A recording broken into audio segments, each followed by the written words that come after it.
dá um close na tua bunda que todo mundo assiste. Tá. Todos os dias acompanhamos na televisão, nos jornais e catástrofes climáticas. E as mudanças que estão ocorrendo rapidamente no clima mundial.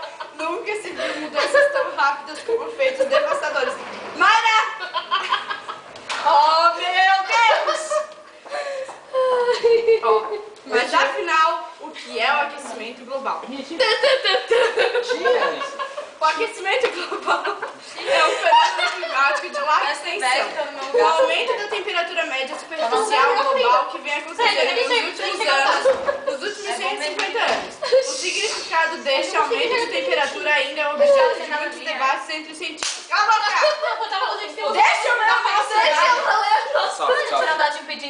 Causas naturais ou provocação pelo homem têm sido propostas para explicar o fenômeno. Grande parte da comunidade científica acredita que o aumento de concentração de poluentes na atmosfera é causa do efeito estufa. Pera, Carol, para. Acho que a partir desse efeito estufa, Deus começa. Tá. O principal fator externo... Eu sou usado. Não, a partir daqui, ó. Eu sou usado! Calma. Sai. Ó, O principal fator externo natural é a... a partir da Terra.